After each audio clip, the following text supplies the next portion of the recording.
Thank you very much. Okay, so welcome to this evening's meeting, everyone. I'm going to begin with a quick introduction just to let everyone know who is present in the meeting. So I will start with committee members. We currently have Councillor Kiley, Councillor Osanik, and Councillor Neal with us this evening. We have received regrets from Councillor Hill, and we do hope that Councillor Hutchison will be joining us presently. For staff members who are joining us this evening, we have Tim Park, Acting Director of Planning Services, James Barr, Acting Manager, Development Approvals, Philip Prell, Planner, Megan Robidoux, Planner, Waleed Al-Bakri, Senior Planner, Ian Semple, Director of Transportation Services. Blair Johnson is joining us as our meeting host, and I am Elizabeth Fawcett, and I'm here as the committee clerk for the Planning Committee. Currently, we have approximately 5 agents and applicants joining us to speak to the various files this evening, and we have 6 members of the public who are with us currently. So at this point, I'm going to turn it over to Chair Neal, as he is present in the meeting. He will be the one to read, get us started and read our introduction, and then we can turn it over to Vice Chair Kiley. Happy to. Thank you very much. And just as a heads up, I have it put in a notice of potential conflict of interest for this public meeting. So I'll be logging off as soon as I complete this. My daughter happens to own a home 4 doors down from this address. So notice of collection. Personal information collected as a result of this public hearing and process is collected under the authority of the Planning Act and will be used to assist in making a decision on this matter. All names, addresses, opinions, and comments may be collected and may form part of the minutes, which will be available to the public. Questions regarding this collection should be forwarded to the Director of Planning Services. The purpose of public meetings is to present planning applications in a public forum as required by the Planning Act. Following presentations by the applicant, committee members will be afforded the opportunity to ask questions for clarification or further information. The meeting will then be open to the public for comments and questions. Interested persons are requested to give their names and addresses for recording in the minutes. Interested members of the public can email the committee clerk or the assigned planner if they wish to be notified regarding a particular application. No decisions are made at public meetings concerning applications unless otherwise noted. The public meeting is held to gather public opinion. An exception to this rule is a combined report, which consolidates the public meeting and comprehensive reports. These applications are deemed by staff as straightforward and routine. This business practice has been in place for a number of years and is received by the applicants as efficient customer service and effective use of committee time. Please note that staff use discretion in determining if an application can be a combined public meeting comprehensive report to expedite the approval process. Public meeting reports are provided to inform the public of relevant information. Information gathered is then referred back to Planning Services staff for the preparation of a comprehensive report and recommendation to the Planning Committee. This means that after the meeting tonight, staff will be considering the comments made by the public in their further review of the applications. When this review is completed, a report will be prepared making a recommendation for action to this committee. The recommendation is typically to approve with conditions or to deny. The committee then makes a recommendation on the applications to City Council. City Council has the final say on the applications from the city's perspective. Following council decision, notice will be circulated in accordance with the Planning Act. If a person or public body would otherwise have an ability to appeal the decision or of the Council of the Corporation of the City of Kingston to the local planning appeal tribunal, but that person or public body does not make oral submissions at a public meeting or make written submissions to the City of Kingston before the bylaw is passed, that person or public body is not entitled to appeal the decision. So I will now turn it over to Councillor Kiley. Just a quick question to the clerk. Losing quorum doesn't mean if losing my vote for declaring a conflict won't mean that we've lost quorum. Is that accurate?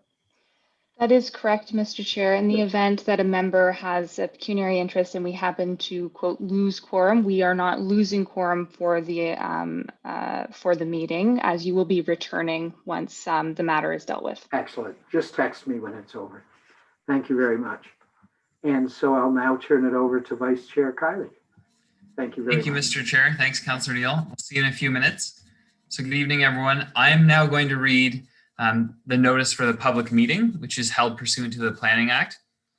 The following public meeting report to the Planning Committee regarding an application for zoning bylaw amendment submitted by IBI Group Incorporated on behalf of Adam and Paul Candon with respect to the subject site located at 178 Rideau Street, 3 Raglan Road, and 5 Raglan Road. The report describes the proposed application and includes an overview of the relevant policies and regulations that will be evaluated as part of a future comprehensive report.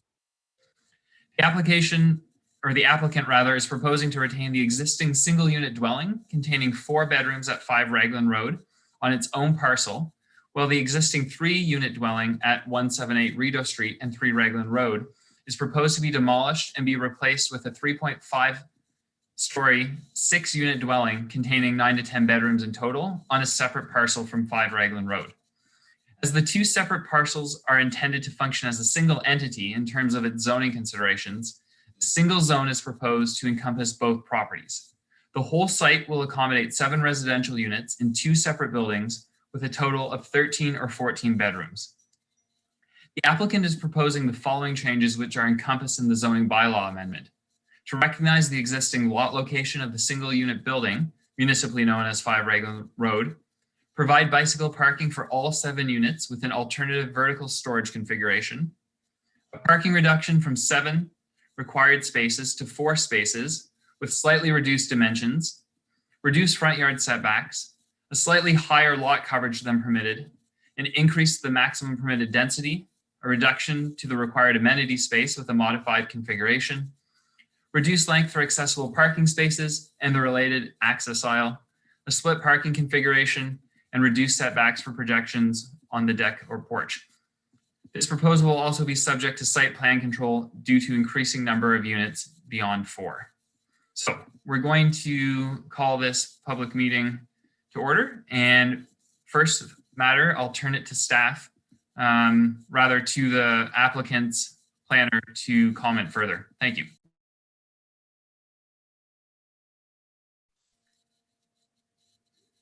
After you. Hi, everyone. My name is Emma Stuckey. I'm a planner at IBI Group, and we'll be presenting tonight on behalf of the owner, Adam Candon, for the proposed development at 178 Rideau Street and 5 Raglan Road. Next slide, please. So the property is located in the Inner Harbor neighborhood across from Rideau Crest Towers, and you can see it's 2 properties right at the corner of Rideau and Raglan. Next slide, please. So it's in the Inner Harbor neighborhood. There's a mix of residential housing types nearby. The Boys and Girls Club is located to the north. Its east is Rideau Crest Home, and further east is the Rideau River. South of the development is neighborhood residential uses, as well as Riverview Park. Further south, about 700 meters, is downtown Kingston. And to the west is again, residential neighborhood with a mix of housing types and some neighborhood commercial uses. Next slide, please. So it's located on the Kingston transit route. The slide before showed the transit stops around Raglan Road and Rideau Street. A quick walk away. The stops are for Kingston Transit Route 1, which provides connections to downtown Kingston, the Montreal Street area, Rideau Heights neighborhood, Queens West Campus, as well as St. Lawrence College. And we see here a view of the site with the Rideau Crest Tower in the background, as well as adjacent development on Rideau Street. Next slide, please. So the total site area is 541 square meters approximately. It has frontage on both Rideau and Raglan Road.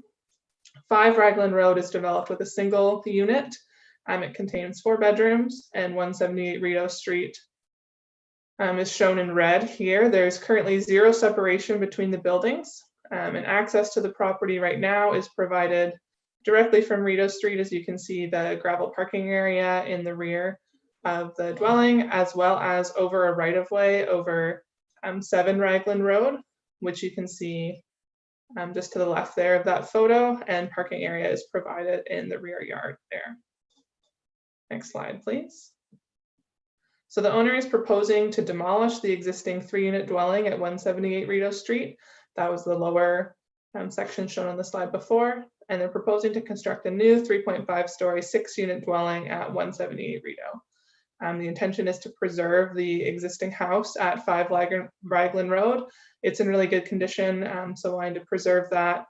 And then the proposal includes shared outdoor amenity areas, shared parking, and bicycle parking for the new 6-plex and the existing dwelling. Next slide, please.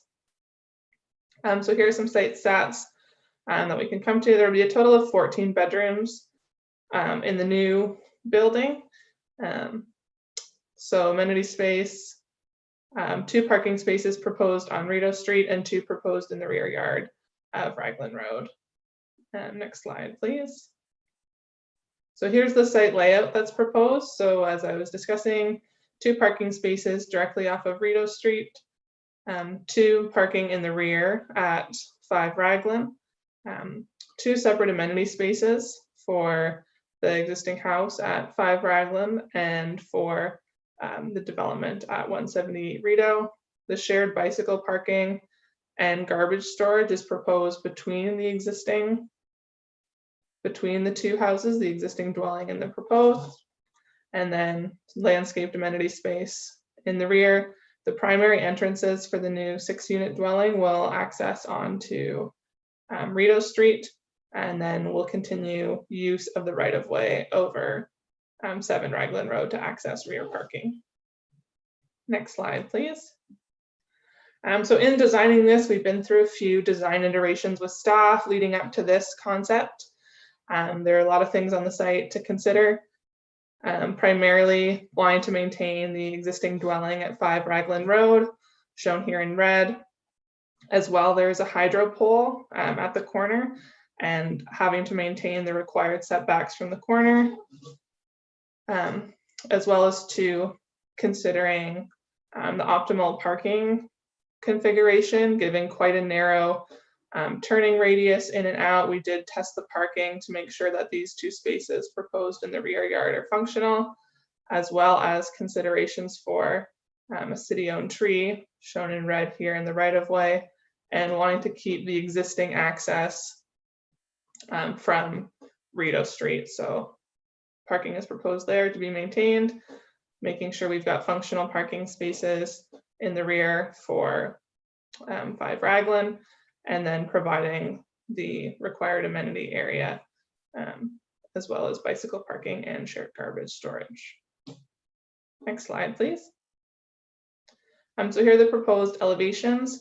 I'll note that these are proposed to be updated. Like I said, we did go back and forth a few times on the site concept. Originally, the access to the lower units were proposed at the rear of the building, and we've switched that, but just wanted to get public feedback before finalizing the drawings. But the proposed east elevation to Rideau Street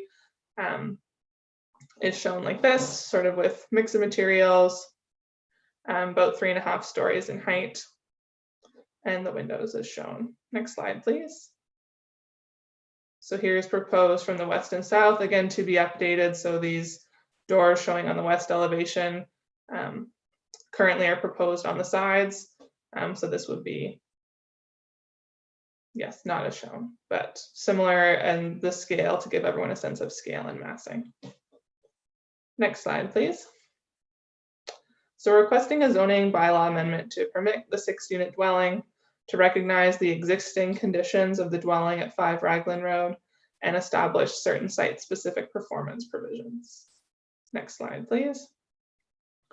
So the proposed development is consistent with the provincial policy statement. It redevelops an underutilized site in an area intended for development. It is within the urban growth boundary, efficiently uses land and resources, does not result in the uneconomic extension of services. It's compatible with adjacent uses, and no public health and safety issues are anticipated. Next slide, please. So the proposed or the subject property is designated residential in the official plan. So approximately 109 dwelling units are proposed in terms of density. So it's considered a high density residential use. However, we note that sort of the 6-plex stacked townhouse form is consistent with more of a medium density residential use, just in terms of descriptions in the OP. But in terms of location for this like higher intensity development, it's located close to the edge of a neighborhood. It's at the corner of Rideau and Raglan, directly across from a larger institutional use. It is within walking distance of parkland, as well as has close access to transit stops. Next slide, please. So the proposed zoning amendment is consistent with the scale of development along Rideau Street. There's some, like the building next door is approximately 2.5 stories and looks to accommodate approximately 5 units, meets the functional needs of site users. The parking and amenity space provided on the site is consistent with expectations for an urban environment. It's at a rate of about 0.5, over 0.5 for parking, helps achieve intensification targets, increases density in a serviced area that has good location in terms of transit service, and provides a visually compatible design. So we see the 3.5 stories as a nice transition between the 5-story tower of Rideau Crest Homes to the more 2.5 stories in the neighborhood. So in summary, we believe the requested zoning bylaw amendment conforms to the OP. Next slide, please. So the existing zoning is a 1 and 2 family dwelling A zone, and it's proposed that the property be zoned special exemption 3 to 6 family dwelling zone, or in the B zone. Next slide, please. So the new special exception B zone includes amended standards to permit the proposed 6-unit dwelling, recognize the existing conditions at 5 Raglan Road, noting that it's got like 0 side yard setbacks the way it is now, reduce the front and side yard setbacks for the proposed 6-plex, increase the maximum lot coverage, increase the maximum density permitted, and reduce the amenity space from 18.5 square meters to 13.87 square meters per unit. This is in order to accommodate the 4 parking spaces in the rear yard while keeping the house at 5 Raglan, as well as the other considerations we talked about in terms of having to move the house so far away from the hydro pole that's at the corner, and reducing the parking spaces from 7 spaces to 4 spaces per unit, and reduce the parking space dimensions from 2.7 by 6 meters to 2.6 by 5.2. And again, that's recognizing it's a sort of constrained site and an infill development, and as well as increase permitted projections for stairs into the front yard. That's for Rideau Street. Next slide, please. So the amended standards are appropriate in that the intensity of development is appropriate given the site context. The site design meets the needs of future occupants in terms of setbacks, unit sizes, parking, amenities, stormwater management, garbage, and safety. The built form is compatible with adjacent development. So here the scale is not quite right. The existing building is 2.5 stories, so this one is 3.5. but similar scale and peaked roofs and similar size. It accommodates around 5 units. This one's proposed to accommodate 6. Next slide, please. So the parking ratio proposed of 0.7 spaces per unit is consistent with the new parking standards proposed through the parking discussion paper that was released a couple weeks ago, which proposes a ratio of 0.06 spaces per unit in this location, in this neighborhood. The provision of 2 separate amenity areas enables more privacy for tenants and increased likelihood for concurrent tenant use of the 2 spaces. So although it's a little smaller than required, recognizing it's a constrained site and trying to provide 2 quality amenity spaces for residents, so that way it can be used by all tenants and hopefully more people. Retains the usable and functional dwelling at 5 Raglan Road while helping to enhance the streetscape, and overall represents an improvement over existing conditions on the site. Next slide, please. So a little more detail on the tree preservation. So #1 priority is to try and preserve this tree, and all precautions will be taken to try and make sure that that happens. However, in speaking with the city's arborist, as well as the arborist that prepared the tree preservation plan, given the existing paving in the area and proximity to demolition that would have to happen to redevelop the site, as well as the installation of services like cutting and capping and other site constraints, it's likely that the preservation of the tree may not be feasible just because of how shallow the root system is and given the scale of paving in the area. So understood that securities will be taken and compensation will be required if, even after all precautions taken, the tree is not able to survive the renovation, and then a higher order of landscaping will be required along Rideau Street, as well as the compensation to help make up for the potential loss of the tree. If that happens, given the site conditions and what we've heard from the arborist, it may be a sad reality that the tree may not survive any type of renovation on the site. Next slide, please.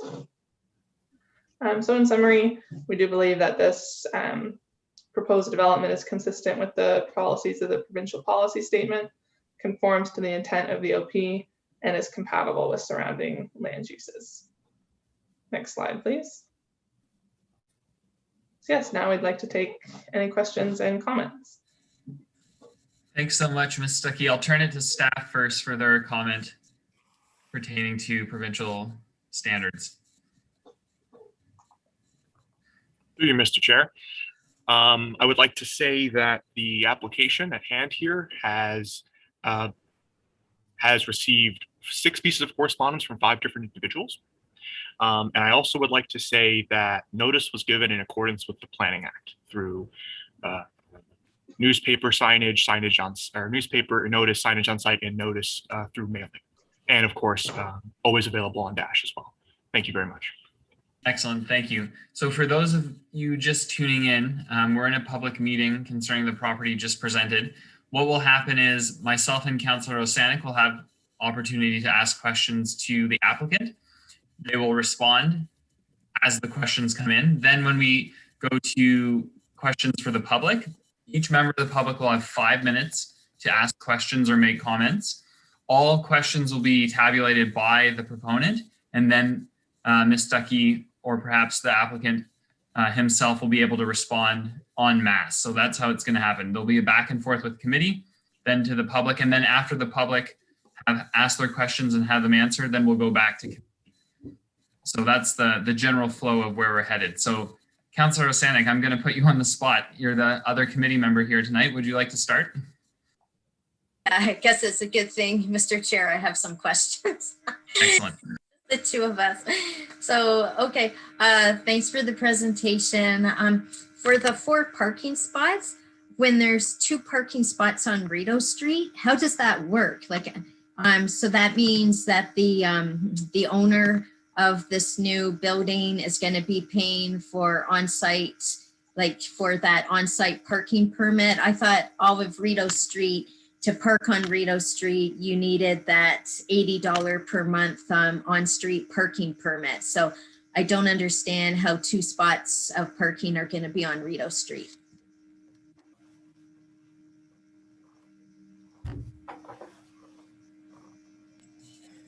Becky, you can take that question out.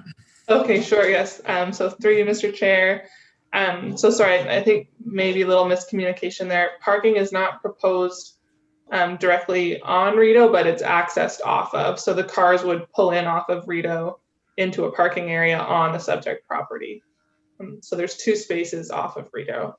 Okay, thank you. And then the other, because you're reducing it from 7 to 4, is that right? So where's the other? So the other 2 spaces are accessed off of Raglan, is that right? Yes, so they're located in behind the property at 5 Raglan Road, and then the intention is that the property is zoned as one, and there will be a reciprocal agreement, so that way parking is available if it's like leased, if the space is leased by a tenant of the Sixplex, they can park behind 5 Raglan and vice versa as needed. Okay, thank you. And then I saw the width, right, was 2.7 and you're proposing 2.6, but it looked like the length, I don't have the report in front of me because I don't have 2 screens tonight. The length was going from something down to 5.2 meters, was it? So I just wondered, for a shrinkage in length, obviously it can't be a pickup truck to go into those spots. So do you know what type of cars a 5.2 meter long parking spot could hold? Like, could it hold like a Subaru Impreza hatchback, right? Or is that considered too long? Like, what are we talking about? A little Toyota Tercel only, you know, or are we talking like a smart car? What type of cars could actually park in 5.2 meters? Yes, so I don't know if we can pull up the site plan. I'll just note for this one, just given where the property falls in the right of way of the road. So we did not do like an analysis. This one's pretty typical and would fit most compact cars, or like sort of a standard car, like you said, not an SUV or pickup truck. But this property, because of there's quite a large like right of way in between. So although it's a parking space of 5.2 meters on the property, there's still quite a bit of space before it hits the sidewalk and the road. It can be shown on the street view as well. So although proposed to be 5.2, there is room for sort of the full 5.6, like in the gravel area without going over the sidewalk. But if it's all fitting on the property, like yes, it would be sort of like your standard car, likely not a longer pickup truck. And we can definitely do more research to determine like exactly what makes or models, but. Okay, and I am familiar with the site because, well, right now with COVID, I'm working from home, but I work right around the corner for the last 20 years from this site. I know some of the people that just to say hi to at lunchtime walking by. And so for the tenants right now that we're at 5 Raglan and 178 Rideau Street, like, were they given their notice? I guess I don't know if I can ask that. I feel badly in this time where it's so hard to get another place to live and the houses are so crazy. I feel bad for the tenants that are going to be affected by this. That's just an opinion I wanted to put out there. I feel bad for them because I've talked to them in the past. So, Councillor, while we can't zone, I know. Yeah. But I do think it's a fair question if the applicant himself would like to take it, but perhaps we'll not ask the planner to comment on that just because it's not land use planning. But if the applicant did want to talk about the question, I would welcome that. Can you guys hear me okay? Fine, yeah, go for it. So the kicker with this property is the intention was to take the home down probably 8 or 9 years ago. It's reached the property is falling apart to the point where it's uneconomical to repair it. It's in extreme disrepair. And the only reason we didn't take the property down before was because the tenant was an elderly man. And we felt that if we displaced him, he would lose his life. And my father, who was also named earlier, perhaps by mistake, my dad and I had decided that we weren't going to do it then because we didn't really want that on our conscience. Unfortunately, that tenant has passed away. And unfortunately, my father passed away 2 years ago. So it's a bit of a circle of life type story. The problem now is over the course, the property is in disrepair. I've never increased the rent or anything over 12 or 13 years. And unfortunately, it's time to do something with the property. So even if I don't get it rezoned, the building is going to have to be removed. Yeah.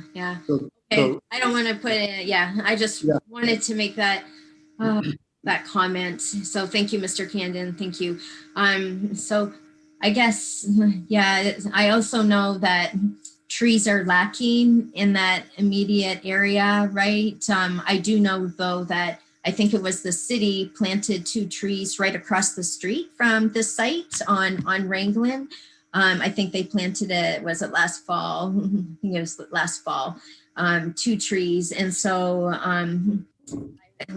I hope that 1 tree on Rito can survive, but I can understand too if it's not going to because of the construction, but just as long as a replacement tree could be planted there, that would be good because it really needs some trees in that area, right? So, and I am a bit concerned about the lack of parking, but I do also know that there's a bus that goes, on Wrangling every day. And so maybe having that reduction in parking isn't a problem, right? And hopefully it's not a problem, or maybe they can rent a spot to park it on the road if the tenants have more than 4 cars, or rent a spot maybe at the city parking lot at Rito Crest. So maybe that's not a problem either. I just know that parking is really tight, especially when everyone is back to work downtown, like in those downtown buildings at Plastidarms and Wellington Street. Puts a lot of pressure in that neighborhood. And I know that the district councilor is now in the meeting as well. So anyway, thank you, Mr. Chair. Those are my questions and comments. Yeah, thank you, Councillor Stanek. I actually might ask if city staff want to comment anything on parking. Might be a good opportunity to hear from them. Through you, Mr. Chair, I can comment that according to our parking services department here, that 3 spaces are permitted to be applied for multi-residential buildings such as this one. So that would not, of course, accommodate parking on site, but it does provide a bit of flexibility in case there are more tenants on the property who are wishing to have a space on one of the related streets. Thank you. Thank you. And yes, recognizing that the district councilor is here, Councillor Hutchison, welcome. We're talking about 5 Raglan and the adjoining properties. Do you have any questions at this point? You're on mute there. Oh, okay. Okay. Now I can say I do. I'm sorry I missed the front of the meeting. Basically, a general sort of technological breakdown, something like Councillor Kiley experienced last night. Only he and I both had it at the same time. So I don't know what's going on. So we'll have to check in with IT at some point. So my questions are this. It talks about the 3.5 story, 6 unit building with 9 or 10 bedrooms. Does the new policy on bedroom limits affect this application? That's a question of staff, of course. Mr. Perrell, you can take that, or perhaps Mr. Park, I see online as well, or Mr. Barr. I can address that through you, Mr. Chair. Just a clarification there, Councillor Hutchinson. Are you referring to the second residential units policies that set a maximum bedroom limit that was recently appealed? Yes. So in this case, because this is a multi-residential building, it would not apply in this case. However, for the 1-unit building itself, because it is a single family residential property, when the appeal period is up, that use will be subject to a maximum of 8 bedrooms for that lot area, to my knowledge. Thank you.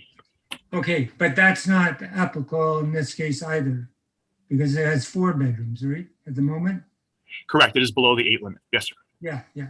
And so it's not slated to change, correct? To my knowledge, the existing 2.5-story bedroom municipally addressed as 5 Raglan is remaining as such, except that the wall is being moved and the number of bedrooms is not increasing. Okay. Is an apartment building allowed under the current zoning? Through you, Mr. Chair, this application is proposing to change the zone from A zone, which is a 1 and 2 family zone, to the B zone, which would permit the 3 to 6 unit dwelling. Right. In other words, it's not. No, not currently permitted under the A zone. Okay. So it talks about rezoning the 2 properties, 3 and 5 Raglan. And so why, since 5 Raglan remains more or less the same, why is this necessary for development purposes? Through you, Mr. Chair. So the way the property currently functions, it's like fairly functions as one site. Like there's parking in the back, and the buildings they're separated, but there's 0 meters of separation between them. So in order to accommodate higher quality amenity space and parking, it's necessary to treat the property as a whole, and it allows for some efficiencies in terms of sharing a bicycle parking location and sharing like outdoor garbage storage. So that's the reason for zoning them together, to allow the space for parking, and then the shared amenities like garbage and bike storage. Okay, just so I understand entirely, there's still 2 parcels, two lots, but they're being both zoned at the same time.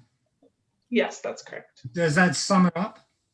There's a yes, I believe so. I think like the intention of this, like through this redevelopment, is to try and keep the existing house at 5 Raglan. It's in good condition, and then looking to intensify what will be vacant parcel at 178 Rideau, and then making space for parking, and then finding efficiencies to share bicycle parking and garbage. right. And so the parking reduction is from 7 to 4 spaces. So there's a reduction in parking as well, correct? Yes, that's correct. Okay. And so in terms of density, the density goes up. And in terms of how many bedrooms are there on this 178 Rideau Street, 3 Raglan Road currently?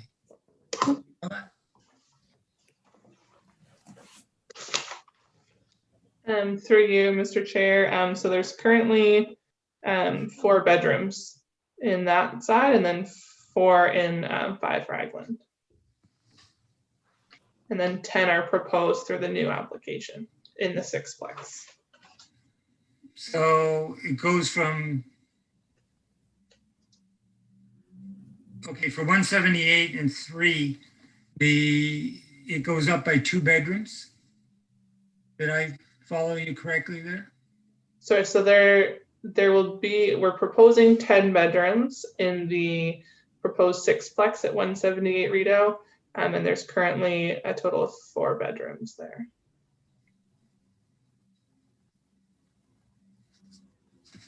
Okay, so at 5 Raglan, there's 4 bedrooms, Yes. right?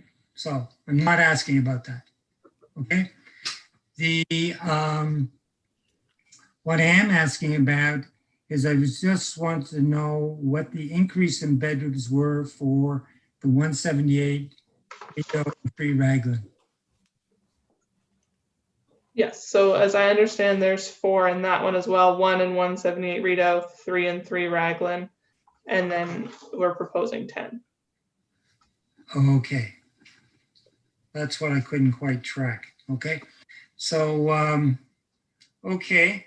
I don't have any other questions at this time. Thank you. Thank you. Thank you, Councillor.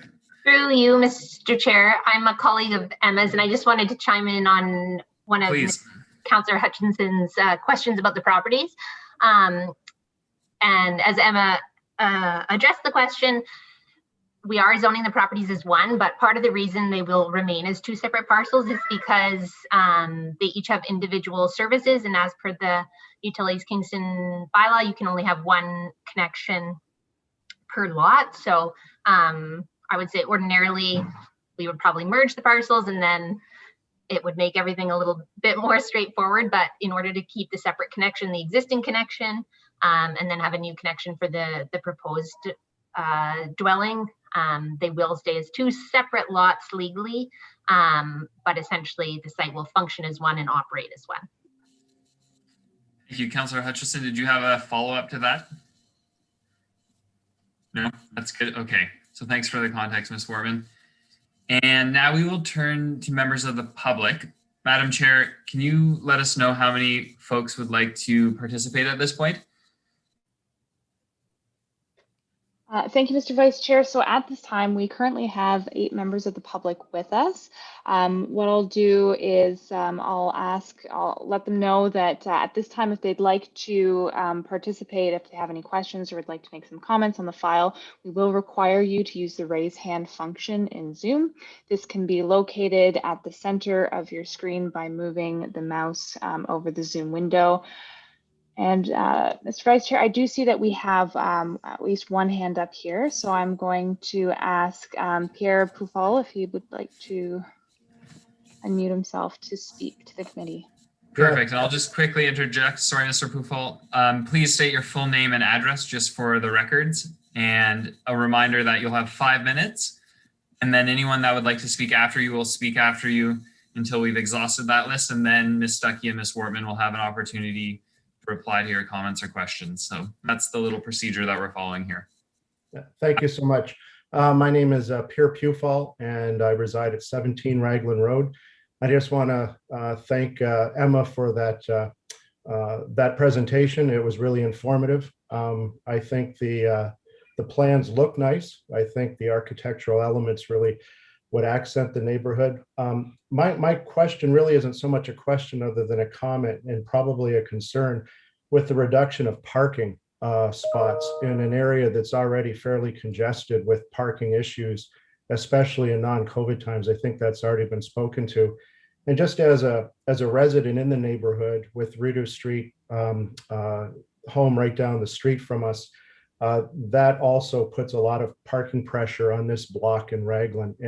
And so I think it's more of a comment, really. I mean, I know you've already addressed it, but I just think it's really important to consider that parking issue moving forward, especially with the reduction in spots. So thank you very much. Thank you.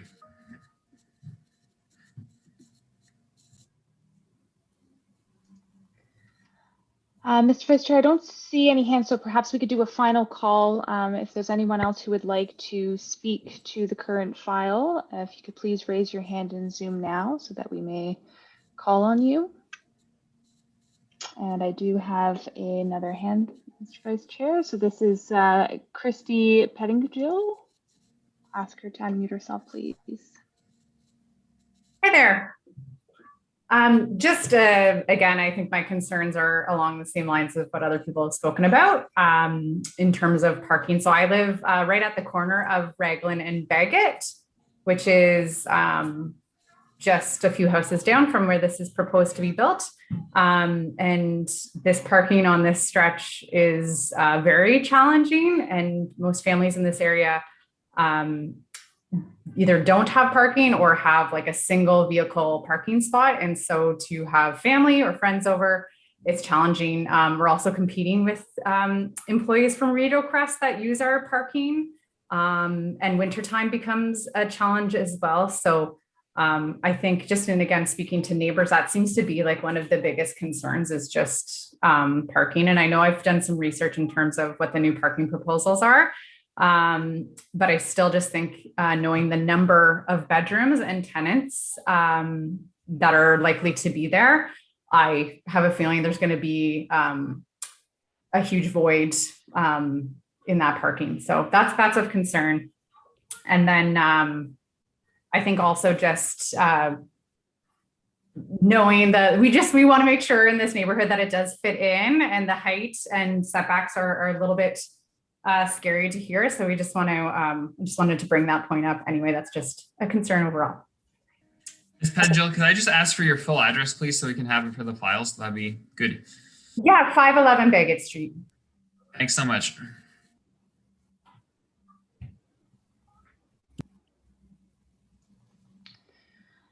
Mr. Vice Chair, I'm not currently seeing any further hands at this time. All right, so what we'll do, we can go to... Oh, I apologize, Mr. Vice Chair. I do see that Mr. Candon is unmuted, so perhaps if you would allow the applicant to speak as a member of the public. Absolutely, that's fine. Mr. Candon, you can have the floor. My apologies. I didn't know how to raise my hand. So I totally understand where people are coming from as it relates to the parking questions. I do own another property that is very, very, very similar to this, and it's on Pine Street. It was a newly constructed sixplex, and the units range from 1 bedrooms to 4 bedrooms, mostly 2 and 3 bedrooms. My thoughts were that when I built that site, I was going to have parking issues, and I have a parking space surplus, which I thought was strange. I have people in the neighborhood who have knocked on my door and said, can we use your parking? I'm very, very surprised at the number of people who don't need parking. I've owned the 4-bedroom house for probably 13 or 14 years. And I've only had like 2 instances where people have had parking. I've had military people there. I've had people from the hospital. A lot of people who have lived in that home have been wanting to ride their bike to the hospital or to Queen's University. And because it's a little bit further out, I'm typically getting people who are physicians, architects from the woolen mill, a whole host of different types of people, people who are in tech, and some of the cute businesses that have kind of popped up in that area and will continue to pop up. But a lot of them, I myself have been quite surprised that I haven't necessarily needed the parking, and that I have chosen to rent some of the parking spaces out that I have on very similar buildings. And I would invite anybody who wishes to go to see my unit at Pine Street at the corner of Pine and Division. There's a 6-unit building. You can't miss it. If you do want to talk to one of the tenants or you see somebody there, feel free to say, who you are and ask them a question in the spirit of full transparency, and just ask them, because I think that they'll give you a very positive response, that building has been positive for the neighborhood. It fits into the neighborhood, and the people who live in them are happy and good people in the community. So I think that I just like to throw that out there, because obviously something new catches people off guard. I totally understand that. But this is, in my opinion, going to be one of my trophy properties. I want to make it a high quality, beautiful building that people in the neighborhood are proud of. So just keep that in mind. Hey, Mr. Candon, did Ms. Stuckey or Ms. Wortman want to add any other comment in response to the public's concerns raised?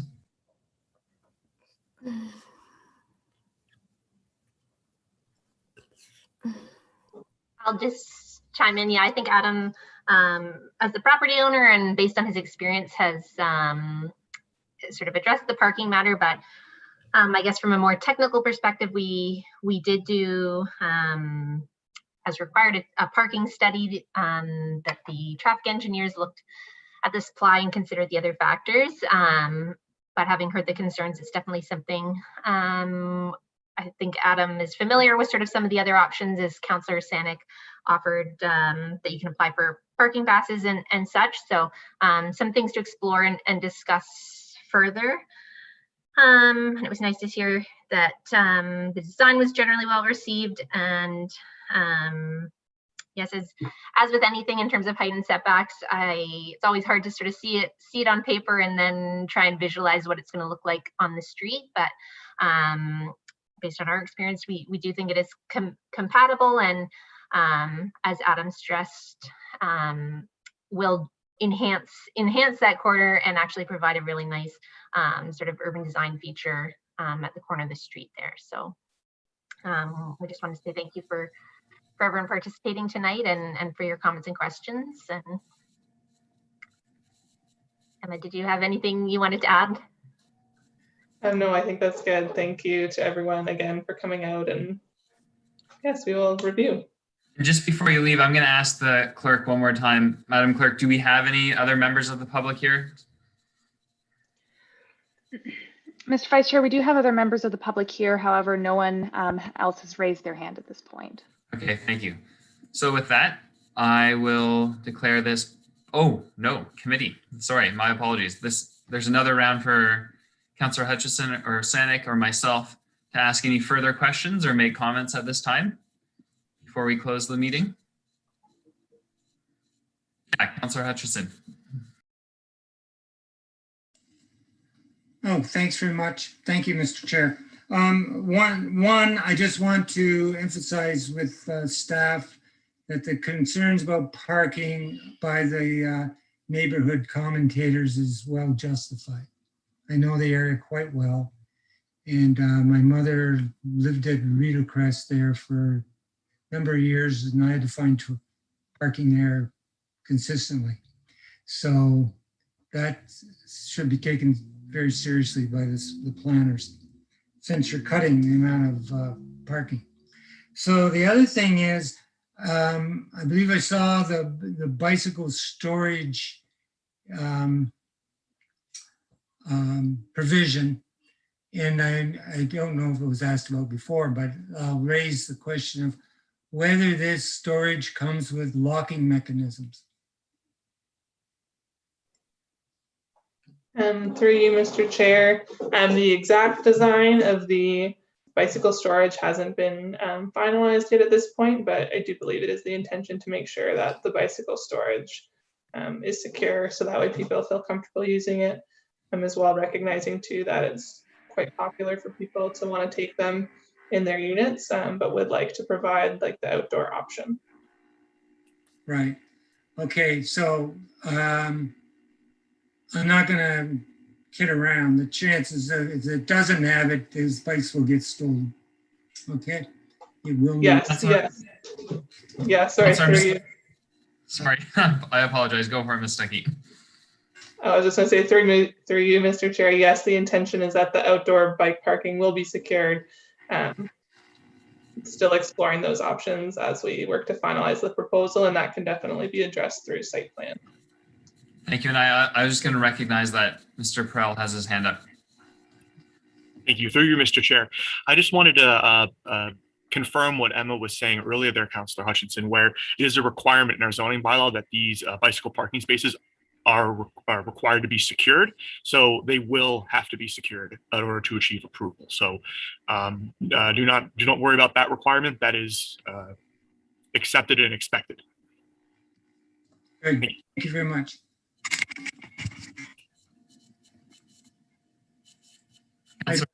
Questions. Looking to committee for any further questions or comments at this point. Alrighty, seeing none. I'll just ask the clerk to remind the public who are tuning in the next steps. So this goes to comprehensive report and then site plan. Can you please confirm that, Madam Clerk? Thank you, Mr. Chair. Perhaps I could ask if Mr. Perel would speak to that. Through you, Mr. Chair. Absolutely. So in this case, because the due to the amount of units on the property, it will be subject to site plan control. And just to reiterate to Councillor Hutchinson, site plan control will also ensure that the bicycle parking is secured and that the design is well vetted. So once this proposal does go into the site plan control stage, there will be finer details provided, and it will be available on our dash system if anyone is interested in looking or providing feedback. Thank you. Thank you. Excellent. So I will declare this public meeting closed. Thank you for all who participated. And perhaps, Madam Clerk, we can take a 2-minute break while we get Councillor Neal back, and he can take over as chair for the rest of the planning meeting. Sounds good, Mr. Chair. Okay, we'll be back in 2 minutes at 7 o'clock.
Hello, everybody.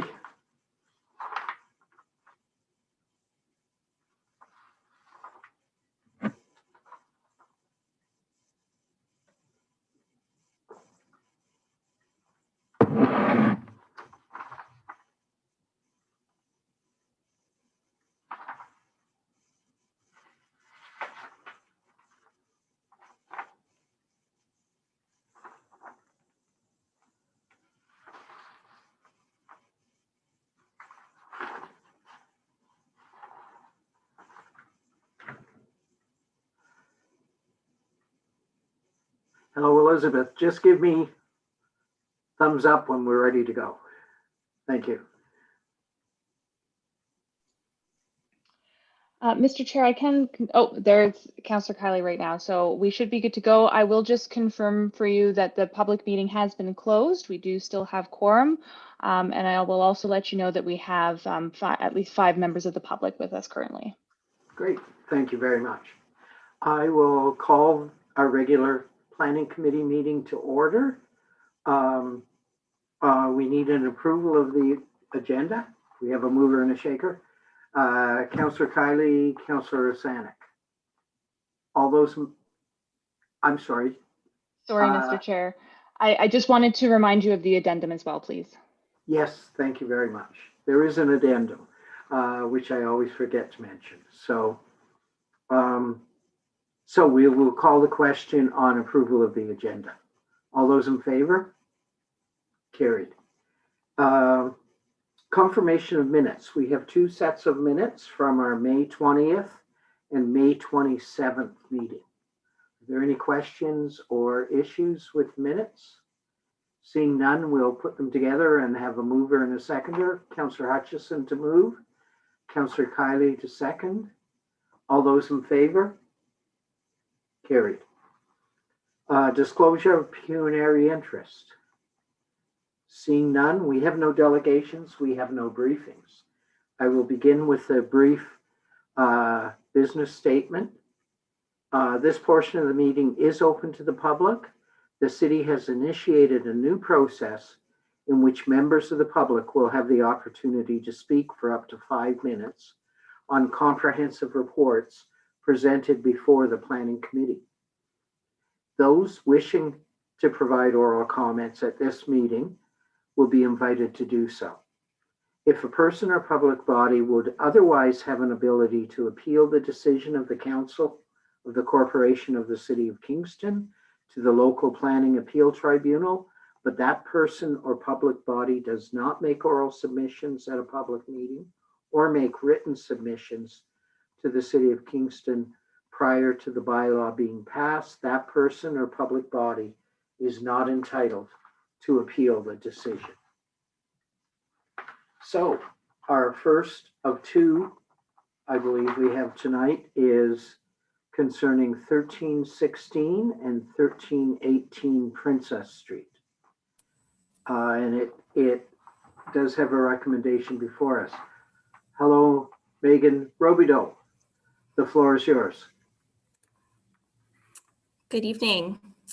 Thank you, and through you, Mr. Chair. My name is Megan Robideau, and I'm a planner with the City of Kingston. This is a comprehensive report and recommendation related to an application for a zoning bylaw amendment for the properties municipally known as 1316 to 1318 Princess Street and parts of 1330, 1334, and 1338 Princess Street. A public meeting was held with respect to this application on February 18th of this year. Next slide, please. So the purpose and effect of the application is to rezone the subject lands to permit the development of a three building, multi-residential development with parking at grade. Next slide, please.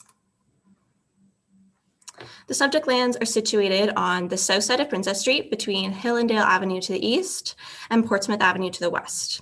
The surrounding built form predominantly consists of single detached dwellings, low-rise apartment buildings, and standalone commercial buildings which front onto Princess Street. The subject lands were previously used for commercial purposes, but have been vacant since 2014. The subject lands are designated arterial commercial on Schedule 3A of the official plan and are currently split zoned as a variety of site-specific C2 zones, a site-specific B2 zone, and an A2 zone in zoning bylaw number 8499. As the proposed use is permitted in the arterial commercial designation, only a zoning bylaw amendment application was required to consider this proposal. Next slide, please. As shown on the site plan here, the applicant is proposing 3 new residential buildings to be constructed on site. The Kingston Frontenac Housing Corporation, or KFHC, would construct and operate 2 of the buildings, each of which are 6 stories in height. The first building, located near Princess Street, which would be phase 1, would contain 92 units. And the second building, which would be located at the rear of the property and would be phase 2, would contain 45 units. The third building would be constructed and operated by Kingston Cooperative Homes and would be 3 stories tall with 38 new residential units. Each building is to contain a mix of affordable housing options, including rent geared to income, units rented at 60% below market rental, and units at 80% below market rental, as well as units rented at market rates. A detailed breakdown of unit type and tenure by building is included in Table 1 of the staff report. Next slide, please. Parking and loading are proposed to be provided at grade on site. A right-in, right-out access to the KFHC site would be provided from Princess Street with a secondary full movement access off of Hillendale Avenue. Access to the Kingston Co-op site would be provided from the existing driveway off of Princess Street. Bicycle parking spaces are proposed on site at a ratio of 1 space per residential unit and will be located in both indoor and outdoor secure parking areas. Next slide, please.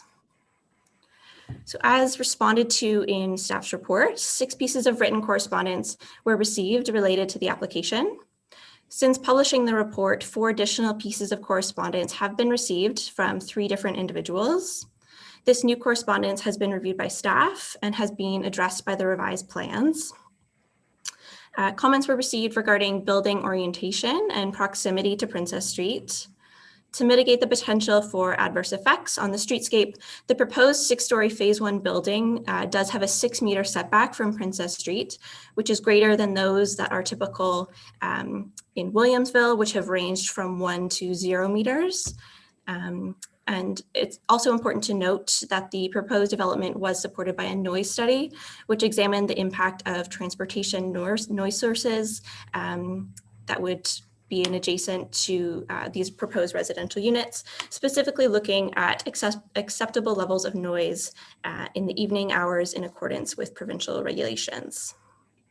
Comments received which raised concerns with the potential for traffic generation as well, in particular along Hillendale Avenue. A traffic impact study was prepared by Stantec Consulting in support of the proposed development. The traffic levels considered for the analysis included in the submitted traffic impact study were non-pandemic levels based off of 2018 and 2019 data. As well as to account for growth, traffic was grown by 1% yearly to analyze future horizon years, for which the report concludes that the site is considered a minor traffic generator and no geometric improvements are required in support of the development. Comments and concerns were received regarding the ownership of the Hillendale Avenue lands and the process associated with their transfer. Real estate staff have advised that the city is the owner of this unopened road allowance located along Hillendale Avenue. Back in 2016, the city followed its public notice policy for road closures by giving public notice of its intent to formally stop up and close the road allowance and transfer it to the future developer. It also advised adjacent landowners individually as a courtesy of this intention. Finally, in regards to tree preservation, questions were raised regarding concerns for the loss of existing trees within the Hillendale Road Allowance and how the site would ultimately be landscaped. You can go to the next slide, please.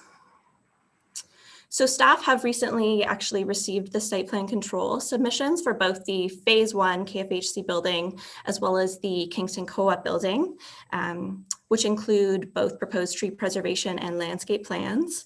And so while these plans are still very much subject to technical review, I thought it might be helpful to share them in a preliminary sense this evening.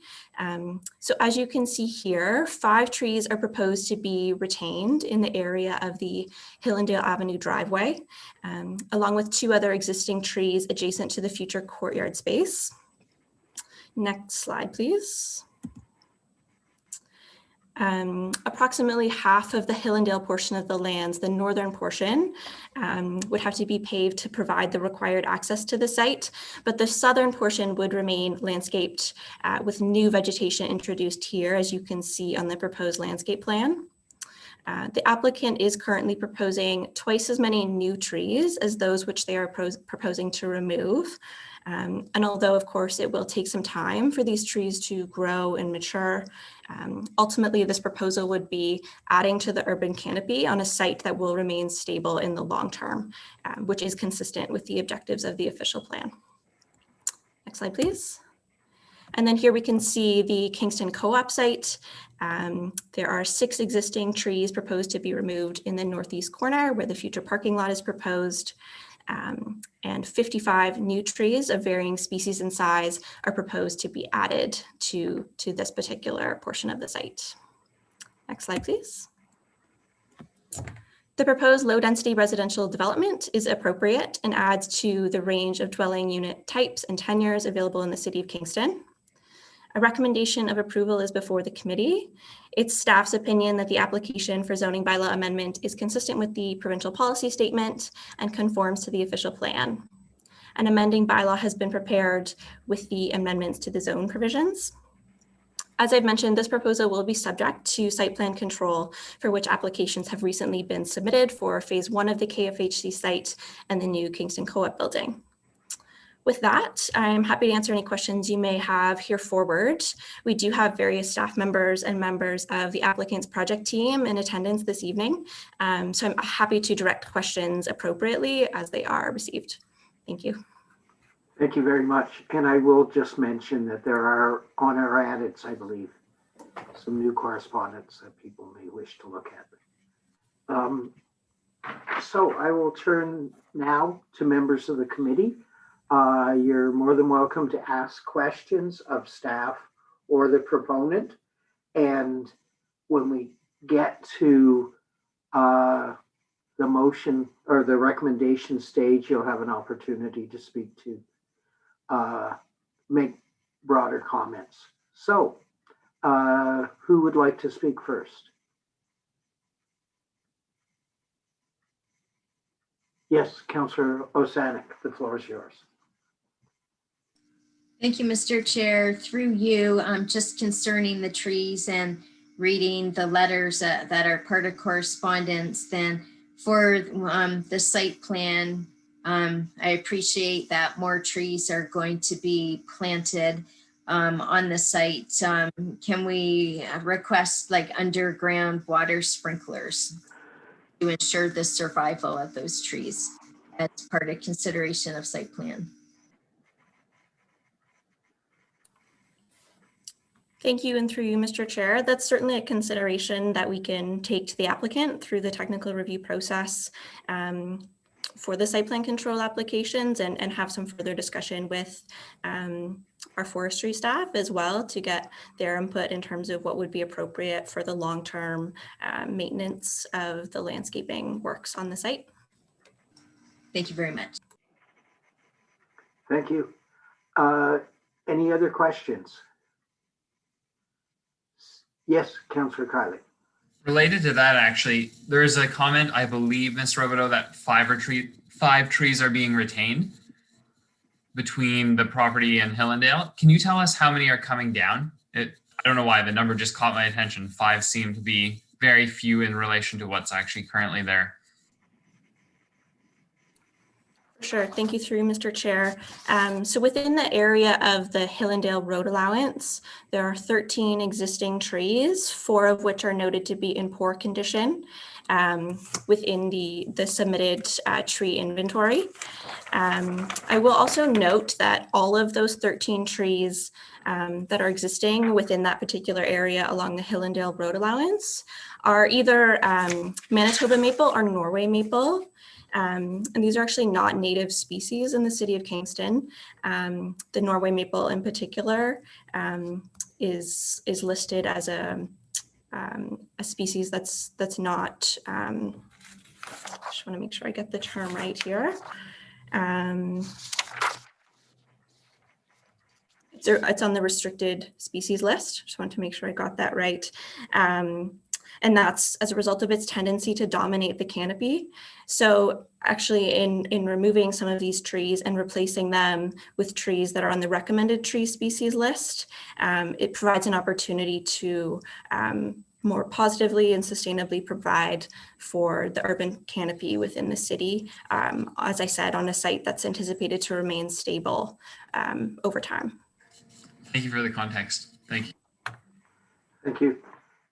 Yes, Councillor Samek. Thank you, Mr. Chair. I'm just on a kind of another tree question. For the trees that are going to be planted, can we also ensure that they're good for wildlife? Like, I don't really want to see ornamentals, right? That might, provide some shade, but, they're not providing acorns or, like good food for wildlife, because we are tearing down a forest, even though this is just a little contributory woodland that's been there for 100 years. The fact that it has been there for 100 years, even though it's landlocked by roads and houses all around, it's not part of a natural corridor. I think we should be looking at trees that give good food for wildlife. Simply put, just like that, not anything ornamental that might look pretty, right? It's got to be food for wildlife. Thank you. Thank you. Thank you through you, Mr. Chair. That's certainly something we can take under advisement. As is our typical practice, we'll be looking for trees that will provide over the long term as they mature comparable canopy coverage to those that exist on the site. So certainly that will be a consideration through the technical review of the site plan control application. And any other speakers? Seeing none, I will now we'll now go into the recommendation stage. We won't yet move or second it to give the public an opportunity to speak. So yes, Clerk Elizabeth, the floor is yours. Thank you, Mr. Chair. For those of us joining us this evening, this is now an opportunity for members of the public to speak to the application. So, Mr. Chair, I do see that we have 2 hands at this point, so I'm going to ask Heather Bardell if she would like to unmute herself.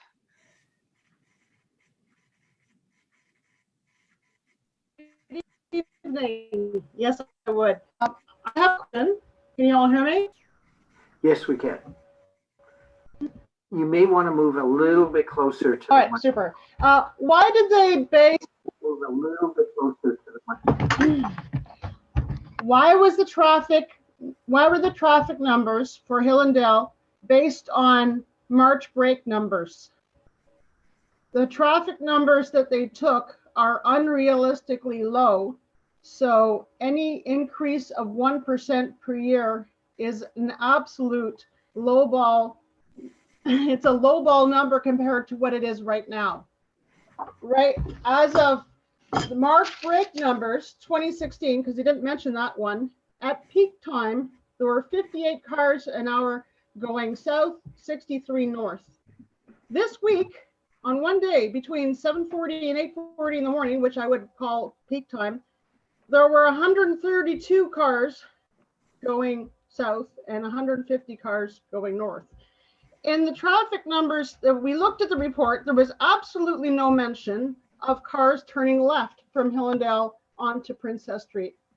There are cars turning left. It's not easy, but it happens. The numbers in the report they do not bear any relation to reality particularly. We've had, partly because of the traffic stoppage at Portsmouth, we've had buses going down. We've had people racing down the street. We have a large number of cars going down above the speed limit. We have cars breaking the sound bylaws. But again, I will come back to the basic question. Why did they base the numbers on March break numbers that were where there'd be no buses and no children being dropped off at schools? So therefore, it was an unrealistically low number.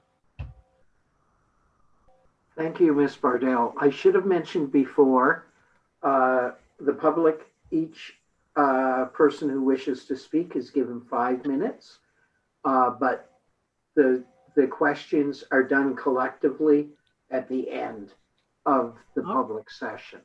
So your good questions will be answered, but at the end of this portion. So thank you. Who's next, Elizabeth? Thank you, Mr. Chair. Next on the list is Elizabeth McDonald. Yes, Ms. McDonald, the floor is yours. Good evening, councillors. Thank you very much for this opportunity to speak with you. I will attempt to use my 5 minutes as wisely as humanly possible. I've submitted a 6-page report, one in many I'm sure that you've read. I really don't see the value of getting into petty comments and redress that I just heard. So I just wanted to put that out forward only because I'm quite angry now. I was very happy about 10 minutes ago at some of the things that I've listened to. So basically, many people now have seen Hillendale Avenue. This is great because now you know that there's a green space with trees on Hillendale. It's about the only one in the neighborhood. The reason why more people have seen it, unfortunately, is because they're backed up in traffic halfway down the street due to diversions because of infrastructure at Princess and Portsmouth. There's not much that can be done about that. Nonetheless, it gives the residents a picture of what extra vehicular traffic looks like. Now it is a reality, not sort of an esoteric number. There are large trucks, very large trucks, panel vans, a huge variety of traffic that no longer goes down. No, sorry. This is what happens when I get really ticked. That normally does not go down that street. It is a challenge, of course, for the citizens of Kingston to find themselves locked out of Portsmouth and being funneled into a street where the residents park on the street. The traffic study that was just raised was done south of an apartment building. So none of those particular people, their traffic was not considered. I want to be clear about a couple of things, which actually contradicts my previous statement. This property is zoned A2. I believe I've provided enough documentation for you committee members to draw your own conclusions. No one would consider Hillendale Avenue arterial by any stretch of the imagination. Even a large group of hobbits would have a hard time saying that. The proposal puts forth that a couple of things that are key in my mind. One is that the proposed zoning does not represent an undesirable precedent. The use of the Hillendale land, currently zoned as single-family residential, to turn a 50-foot lot into a multi-use zoning solely for the purpose of introducing large numbers of traffic is in fact has implications that I certainly urge you to consider. Right now, I just want to make clear that I object only to the portion of this zoning bylaw application that applies to the Hillendale property. It is quite confusing, and many statements are made contrary to what I understand is proper process. Notification of citizens of change of zoning is not a courtesy. It is a legislative mandate. The previous comments that I listened to were quite insulting to the citizens of Kingston, and furthermore insulting to the many councillors and city staff who in fact follow the bylaws. To write off things like trees as being, oh, we don't really care if we cut them down, is quite annoying at best. To personify the trees as a certain type that perhaps people think are unwelcome ignores the fact that there are apples, butternuts, walnuts, spruce trees, all in this area.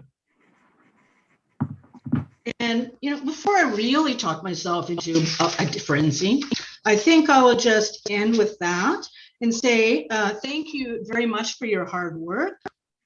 And to city staff, they did in fact give notice to stop up, declare surplus, and dispose of for sale. That is a matter of civic record. They did not make notice to transfer to a future developer, but rather transfer for sale. This Hillendale property is a single-family residential lot, 50 feet wide, half forested. And if you're lucky to join the traffic that is going around the construction on Princess Street, hopefully you get a chance to see the fox family that lives there and the number of migratory birds that live inside and find shelter inside that space, and the very brave and elusive rabbits that manage to so far not be eaten by the fox. So thank you very much. Thank you. So are there any other members of the public with hands raised? Mr. Chair, I don't see any hands at this time. Perhaps we could give a final call to those who are still with us. If there's anyone else who would like to speak who has not already spoken, if you'd like to raise your hand in Zoom at this time for us to call on you. Mr. Chair, there are no further hands. Thank you very much. So we will now turn back to our planner or the proponent's planner to address those questions asked. Thank you, and through you, Mr. Chair. In regards to Ms. Bardell's questions, I will defer to the applicant's traffic consultant, Mr. Abdanali, who is on the call this evening. But in advance of passing it over to him, I am happy to address Ms. McDonald's comments further. We did consult with our real estate staff on the comments she had provided earlier today. And they have advised that the original plan of subdivision did make this this road allowance along Hillendale Avenue Road. It was named Service Road on that plan of subdivision, which may be where some of that confusion is stemming from. But it was intended originally to access the property to the rear, but was later determined that it would be more reasonable to convey it as a private access as opposed to maintaining it as a public street, as is being proposed through this application. Real estate staff have confirmed that the city did not have an obligation to advertise the property for public sale. It was their directive in part to identify lands for the development of affordable housing, as has been done in this case. And the Hillendale portion of the subject lands is necessary to facilitate and support appropriate traffic and pedestrian movement to this proposed development. So I think with that, I will pass it over to Mr. Abdinelli, who I see is with us to address Ms. Bardell's questions in relation to the data that was used for the traffic study. Thank you. Mr. I'm sorry. The lettering is so small. Abdul Nabi, I apologize. I need new glasses too, I think. So the floor is yours. I apologize. Thank you very much, Councillor Neal. Well, and thank you very much for the question and for raising the traffic along Hillendale and the Marsh Break.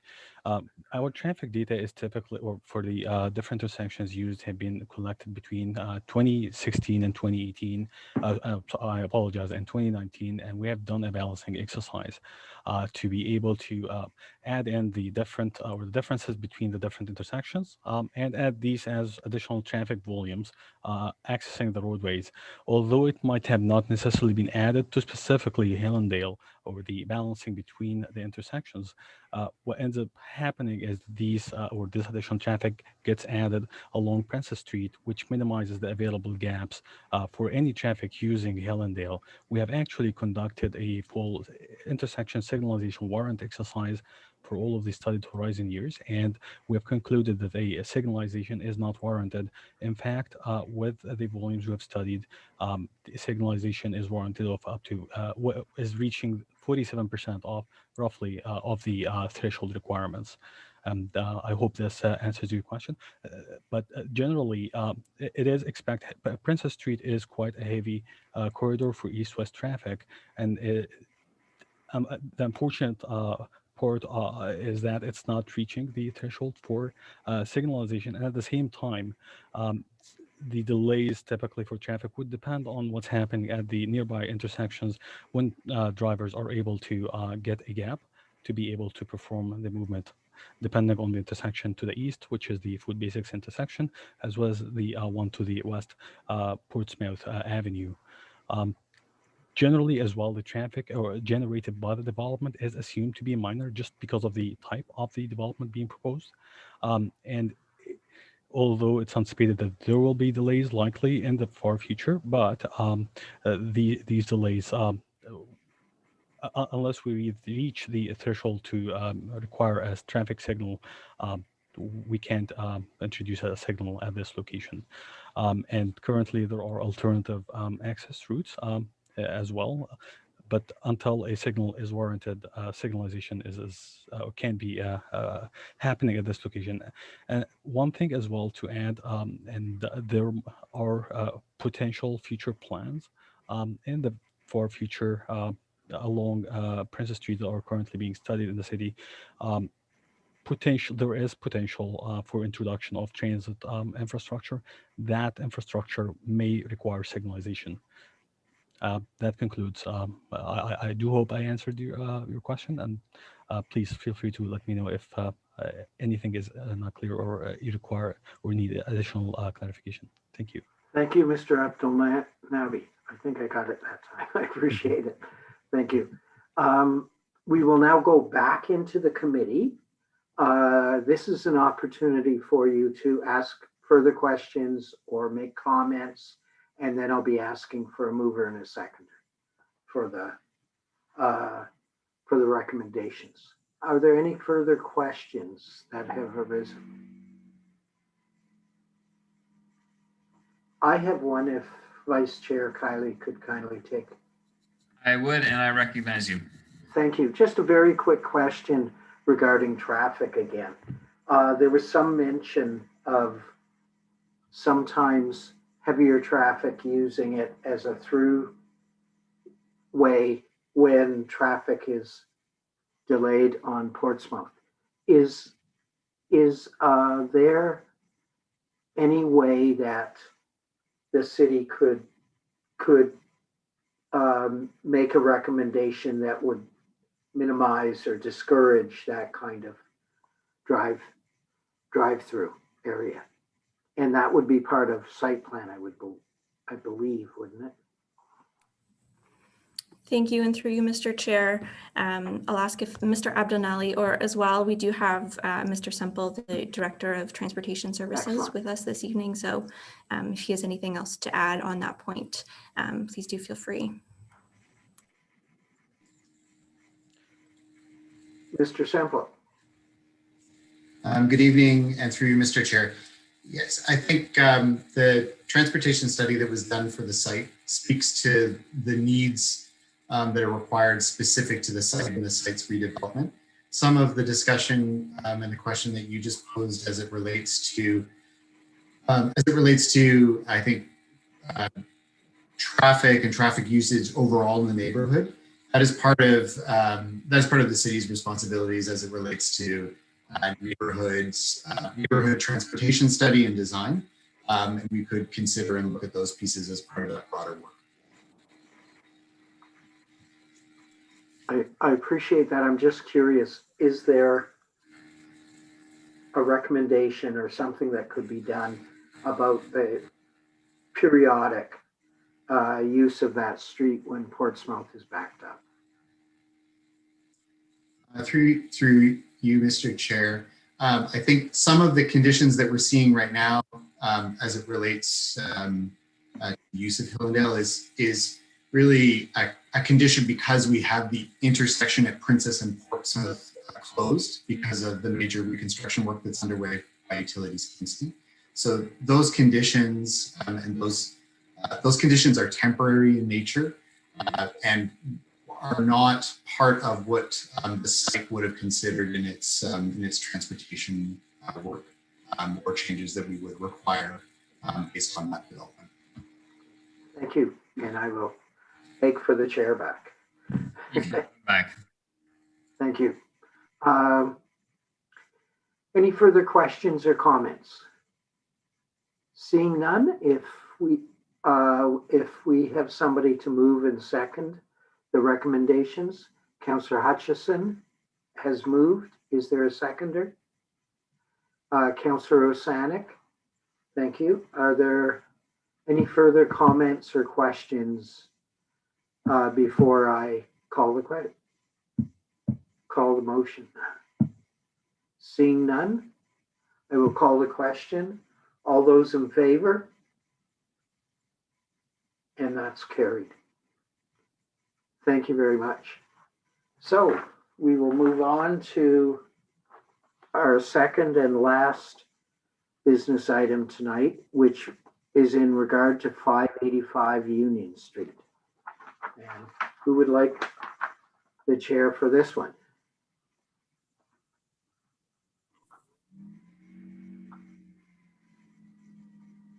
Is there a staff member? Ah, there we are. Hello, hello. Hello. The floor is yours. Thank you. Good evening, Mr. Chair.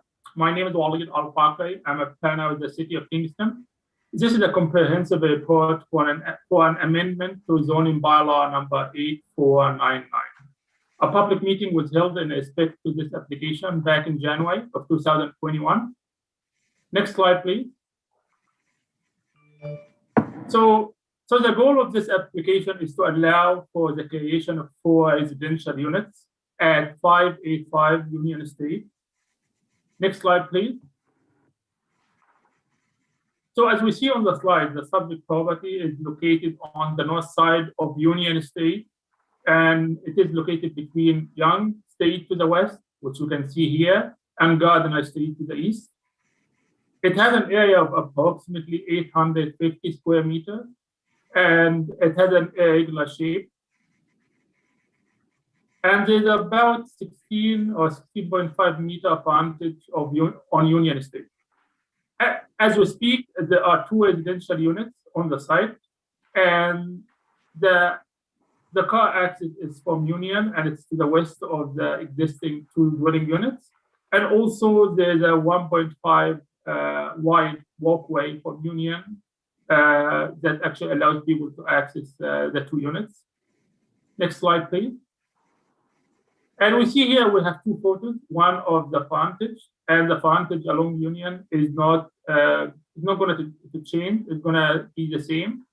However, the backyard, which is shown on the photo below, is where the 4 parking spaces are going to be located, and some of the amenity spaces will also be located in what is now the backyard. Next slide, please. And we have a slide here showing the site plan. As I mentioned before, there will be 4 parking spaces in the backyard. And also, where I'm actually here pointing, there will be 4 bicycle parking storage that are going to be secured. And in total, there will be about 125 square meters of amenity space between the front yard, the eastern side yard, and the backyard. Next slide, please. And we have here a slide showing the elevation. So starting from the east elevation to the south elevation, which is the frontage, to the west elevation, and to the elevation from the back, which is the northern one. Overall, basically the building will be more visually appealing compared to what it is now.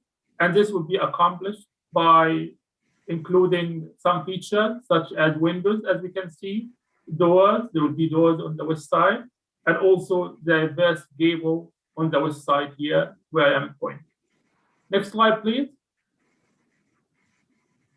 So why is the need for the application? The reason for this application is because the existing A5 zone does not allow for 4 dwelling units. It has a cap of 2 dwelling units.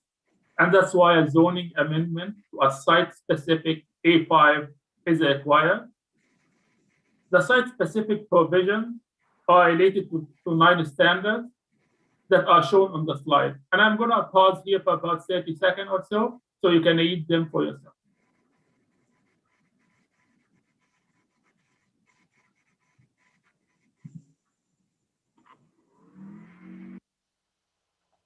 Next slide, please. So we received some comments regarding the proposal. These comments are shown on the slide here. In response to these comments, a new tree is being proposed in the front yard, and also secure bicycle parking facility is proposed on the west side. Other comments were addressed in the report. Next slide, please. So overall, the proposed amendment was evaluated against all the applicable policies. I'm talking about provincial policies and municipal policies. And it is staff's view that the proposal is consistent with and conforms to all the applicable policies. And for this reason, it is recommended for approval. With that, I come to the end of my presentation. I'm happy to answer any questions you might have. Thank you. Thank you very much. I will now turn to the, have we received much correspondence or inquiries? I see that you noted some there, but have there been any recent increase in correspondence? So you, Mr. Chair, the latest correspondence was before the public meeting. There was lots of communication and clarification between staff and members of the community. But after the public meeting, we didn't have any official correspondence. Thank you, much appreciated. So I will now turn to the committee. Are there any questions regarding this application? Seeing none, I will turn to our clerk. Are there any members of the public remaining? And if so, any hands up? Thank you, Mr. Chair. I can confirm that we still have at least one member of the public with us this evening, so perhaps I can just allow them the opportunity. If you would like to speak to this application, please raise your hand in Zoom at this time. Again, that's located in the center of the Zoom window when you move your mouse over it. Thank you. Mr. Chair, I'm not seeing any hands. Okay. I will turn back to the committee. If there are no questions at this time, if there's a mover and a seconder, we'll put it on the floor. Councillor Kiley has moved, and who would like to second this application? Councillor Hutchison, thank you. So duly moved and seconded. Any further comments or questions regarding this recommendation? Seeing none, I'll call the question. All those in favor? And that's carried. Thank you very much. I can find it.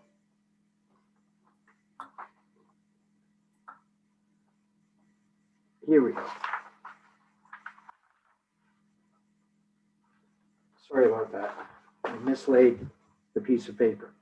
Here we go. We will now go to motions, which there are none. Notices of motion, again, none. Other business, seeing none, we have the previous correspondence, and